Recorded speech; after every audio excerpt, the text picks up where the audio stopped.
अस्सलाम वालेकुम दोस्तों, आप देख रहे हैं सफदर फूड डायरीज़। मैं हूं सफदर सलीम। आज आपके साथ जो रेसिपी मैं शेयर करने वाला हूं ये है जी यखनी की रेसिपी। ये देखें, ये वो वाली हड्डियां हैं जो आम तौर पे हम लोग इस्तेमाल ही नहीं करते हैं। हम लोग कहते हैं कि यार ये तो बस ऐसे ही यानी ज़ाया कर लेते हैं। तो आज इसी से हम लोग यखनी बनाएंगे और आपको ये यखनी बना के बताएंगे कि ये किस तरह बनती है। तो चलते हैं अपनी वीडियो की जानिब।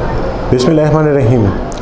देखें, ये वो वाला गोश्त है जो अक्सर ईद पे हम लोग ज़ाया कर लेते हैं कि यार इससे क्या चीज़ बनाएंगे या ना किसी को दे सकते हैं या ये वो, यानी इसी हड्डी से मैं आज आपको यखनी बनाना सिखाऊंगा। और ये यखनी कई चीज़ों में यूज़ हो सकती है, लेकिन सबसे पहले तो खैर इसका तरीका सीख लेते हैं कि ये बनती किस तरह, यानी किस तरीके से है। सबसे पहले है हमारे पास ये है गरम मसाला, ये है जी सूखा धनिया, ये है जी 1 अदद क्यूब, ये है जी हल्दी, ये है जी इलायची और दालचीनी, ये है जी आलू बुखारा 4 से 5 अदद, ये है जी नमक, ये है जी गार्लिक, जिंजर, अदरक और लहसुन, ये है जी देखें हमारे पास प्याज। तो चलिए जी बढ़ते हैं अपनी रेसिपी की जानिब। बिस्मिल्लाहिर्रहमानिर्रहीम। तकरीबन 3 से 4 टेबलस्पून ऑयल, इसके बाद शामिल करेंगे अपना गोश्त यानी हड्डियाँ।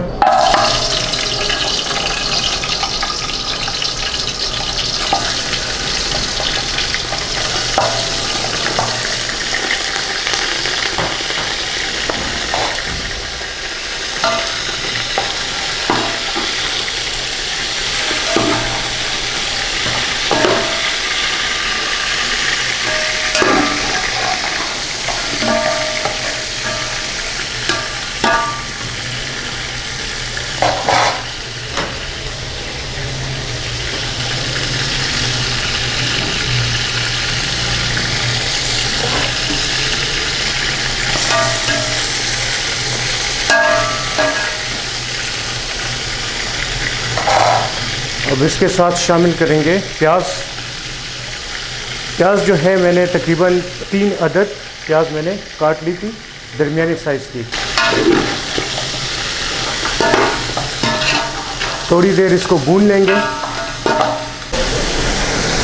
अच्छा जी, थोड़ा सा भुनाई के बाद हम इसमें 1 टेबलस्पून जिंजर एंड गार्लिक, अब इसको भी कम से कम 2 मिनट तक पकाएंगे।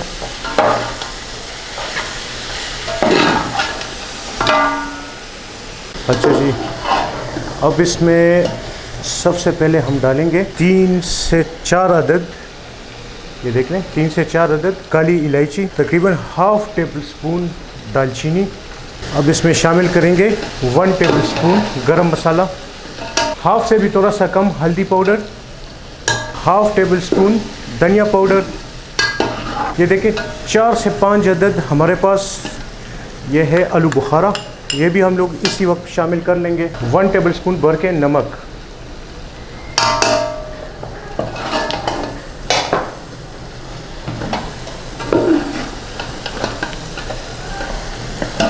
थोड़ी देर मसालों को पकाने के लिए थोड़ा सा पानी डालेंगे।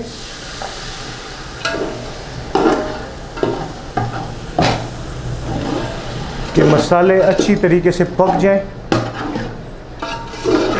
अच्छा जी, बुनाई हमारी पूरी हो गई है। अब इसमें हम डालेंगे 1.5 लीटर पानी।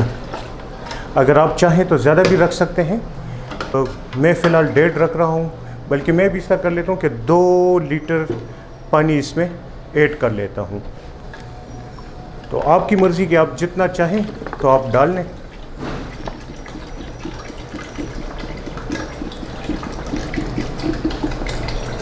मैंने तकरीबन 2 लीटर मैंने पानी डाल लिया है। पानी डालने के बाद अब इसमें हम डालेंगे क्यूब। पहले उबाल आने तक अब इसको फुल आंच पे पकाएंगे, और पहला उबाल आ जाए उसके बाद हम इसको बिल्कुल दम की आंच पे पकाएंगे। बिस्मिल्लाहिर्रहमानिर्रहीम। देखें पहला उबाल आ चुका है। अब इस स्टेज पे आके हम लोग फ्लेम को मीडियम लो पे कर देंगे और इसको दम पे पकने देंगे कम से कम 1 से 1.5 घंटे तक। तो मिलते हैं 1 से 1.5 घंटे बाद। बिस्मिल्लाहिर्रहमानिर्रहीम। तकरीबन पौने 2 घंटे हो चुके हैं। तो अब ये देखें, ये हमारी यानी यखनी तैयार है। अच्छा जी, ये देखें इसके अंदर ये आपको जो ऑयल नज़र आ रहा है या घी नज़र आ रहा है, तो आपको याद होगा कि ऑयल मैंने इसमें कम डाला था। हड्डी का जो अपना ऑयल है यानी हड्डी का जो अपना घी है वो निकला है। तो चलते हैं अपने डिस्प्ले की जानिब। जी, तो ये है हमारी यखनी की फ़ाइनल लुक। देखें गोश्त किस तरीके से नरम हुआ है, ये देखें अलग अलग। देखें, ये देखें